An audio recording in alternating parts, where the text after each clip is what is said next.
Assalamualaikum warahmatullahi wabarakatuh. Di sini saya akan mempresentasikan tugas individu dari mata kuliah Desain Manajemen Jaringan A. Dosen pengampu Bapak Agus Salim. Saya sendiri, nama saya yaitu Tasya Ardianisa, NPM 188101449. Di sini saya akan mempresentasikan dengan tema Ethercap dan IP Traf. Pertama-tama yaitu Ethercap. Ethercap adalah sebuah alat yang dibuat oleh Alberto Ornaghi dan Marco Valeri, dan pada dasarnya adalah sebuah perlengkapan untuk penyerangan penengah pada sebuah LAN. Untuk mereka yang tidak menyukai perintah berbaris atau CLI, alat bantu ini disediakan untuk antarmuka grafis yang sangat mudah. Ethercap memungkinkan membentuk serangan melawan protokol ARP dengan memposisikan diri sebagai penengah, orang yang di tengah. Dan jika sudah berada pada posisi tersebut, maka akan memungkinkan untuk menginfeksi, mengganti, menghapus data dalam sebuah koneksi. Lalu bisa juga melihat password pada protokol-protokol seperti FTP, HTTP, POP, SSH1, dan lain-lainnya. Lalu juga bisa menyediakan SSL, sertifikasi palsu dalam bagian HTTPS pada korban, dan ada lain sebagainya. Plugin yang ada juga bisa untuk penyerangan seperti DNS spoofing. Apa itu penyerangan man in the middle? Penyerangan itu di mana seorang pembajak menempatkan mesinnya dalam arah logika antara dua mesin yang saling berkomunikasi. Sekali berada dalam posisi ini, pembajak bisa menjalankan banyak serangan-serangan berbahaya yang berbeda karena dia berada di antara dua mesin secara normal. Ada beberapa cara serangan untuk menjadi penengah. Kita akan melihatnya dalam penuntun ini yang berdasarkan pada protokol ARP.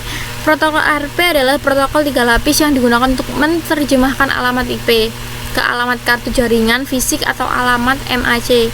Jika peralatan mencoba mengakses sebuah sumber daya jaringan, pertama-tama akan mengirim permintaan ke perangkatan lain, menanyakan alamat MAC yang berasosiasi dengan IP yang ingin dicapai.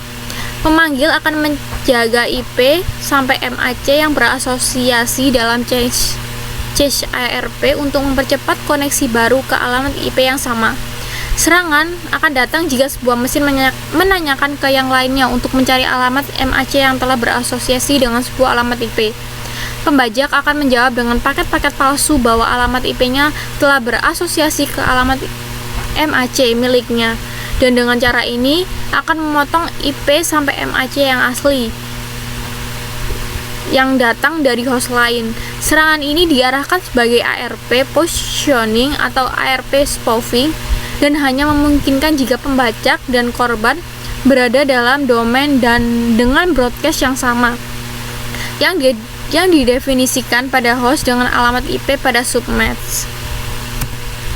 Lalu berikut ini adalah sifat mesin Ethercap. Yang pertama yaitu setiap kali Ethercap dijalankan akan menghilangkan IP forwarding pada kernel dan mulai meneruskan paket-paketnya sendiri. Yang kedua yaitu ini bisa menurunkan kinerja jaringan antara dua host karena paket-paket mesin memproses waktu. Yang ketiga yaitu Ethercap membutuhkan tingkat root untuk membuka soket lapisan link. Setelah fase inisialisasi, tingkat root sudah tidak dibutuhkan lagi. Cari Ethercap akan membuangnya pada UID sama dengan 65535. Ethercap membuat dan menulis berkas-berkas log. Log-log itu harus dijalankan dalam direktori dengan hak akses yang benar. Lalu yang kedua adalah IP Traf. IP Traf adalah sebuah program komputer yang berbasis konsol yang menyediakan statistik jaringan. IP Traf bekerja dengan mengumpulkan sambungan data TCP seperti statistik, aktivitas interface, dan drop lalu lintas seperti TCP dan UDP. IP Traf ini tersedia dan dapat digunakan sistem operasi GNU atau Linux. IP Traf memungkinkan kita untuk menganalisis lalu lintas jaringan kita mengenai ukuran paket, protokol, misalnya IP, TCP, dan UDP, lalu port dan interface jaringan. Fitur-fitur yang terdapat di IP Traf antara lain sebagai berikut, yaitu yang pertama memonitoring lalu lintas IP dan menunjukkan informasi lalu lintas jaringan. Yang kedua yaitu statistik umum interface. Yang ketiga yaitu statistik modulan yang menemukan host dan menampilkan data pada aktivitasnya. Yang keempat yaitu memonitor TCP dan UDP menunjukkan akun paket jaringan untuk koneksi port aplikasi. Selanjutnya yaitu IP-Traf mendukung beberapa protokol antara lain. Yang pertama IP, yang kedua TCP, yang ketiga UDP, yang keempat yaitu ICMP, yang kelima yaitu IGP, yang keenam adalah IGMP, yang ketujuh adalah IGRP, yang kedelapan adalah OSPF, yang kesembilan adalah ARP, yang kesepuluh adalah RARP. Lalu IP-Traf mendukung berbagai antarmuka jaringan antara lain local loopback atau local loopback, lalu semua antarmuka internet didukung oleh GNU atau Linux, lalu semua antarmuka FDDI diakui oleh GNU atau Linux. Yang keempat yaitu sleep, lalu ada asynchronous PPP, dan ada synchronous PPP over ISDN, lalu ada ISDN dengan enkapsulasi raw IP, lalu ada ISDN dengan enkapsulasi Cisco HDLC, dan yang terakhir yaitu paralel baris IP.